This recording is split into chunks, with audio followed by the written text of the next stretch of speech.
বাংলাদেশ আজকে দুই ভাগে বিভক্ত। এক হচ্ছে বাংলাদেশ পন্থী, আরেক হচ্ছে ফ্যাসিবাদ পন্থী। যারা আওয়ামী লীগের নিষিদ্ধ চায় তারা হচ্ছে বাংলাদেশ পন্থী, আর যারা হচ্ছে আওয়ামী লীগের নিষিদ্ধ চায় না তারা হচ্ছে ফ্যাসিবাদের পক্ষের শত্রু। আমরা স্পষ্ট করে বলতে চাই, আমি এই দিন প্রতাপে গত পরশুদিন রাত থেকে রাস্তায় রয়েছি। আমি যে কোনো সময় অসুস্থ হয়ে যেতে পারি। আমি আপনাদেরকে বলতে চাই, কোন ষড়যন্ত্রের চাপে পড়ে আমার মুখ থেকে যদি বার করা হয়, এই আমি আন্দোলন প্রত্যাহার করেছি, আপনারা নিজের আন্দোলন চালিয়ে যাবেন। আমি স্পষ্ট করে বলতে চাই, যতই ষড়যন্ত্র আসুক, যতই প্রেসার আসুক, যতই বিভক্তি আসুক, আমাদের এই জুলাইয়ের ঐক্যবদ্ধ শক্তিকে আলাদা করতে পারবে না। আমি যদি পরবর্তীতে কোন ধরনের ঘোষণা না দেই, আপনাদের মঞ্চে মাকসুদ হচ্ছে এই কোন সন্ত্রাসী সংগঠন আওয়ামী লীগকে নিষিদ্ধ করা।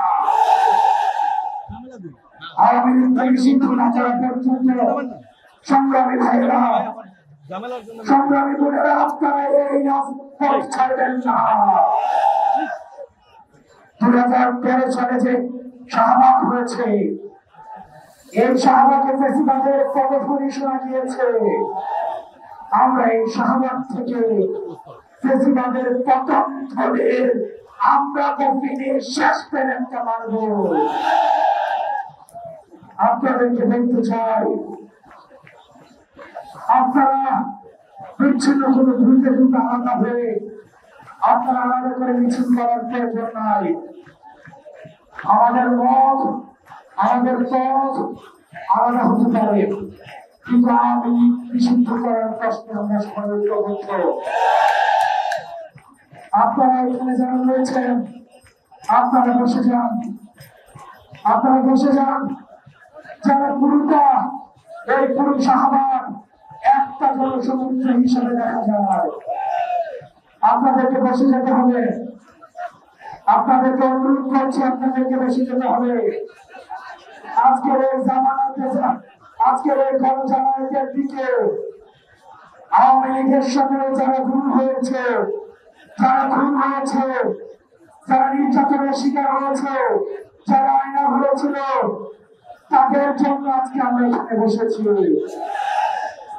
যারা খুন হয়েছে আমরা তাদেরকে ফিরিয়ে দিতে পারবো না, কিন্তু আমরা এই বাংলাকে আমরা পৃথিবীতে প্রতিষ্ঠিত করবো। নমরুদ যেভাবে নমরুদের পতন হয়, ফেরাউনের যেভাবে পতন হয়, হাসিনার সেভাবে পতন হয়।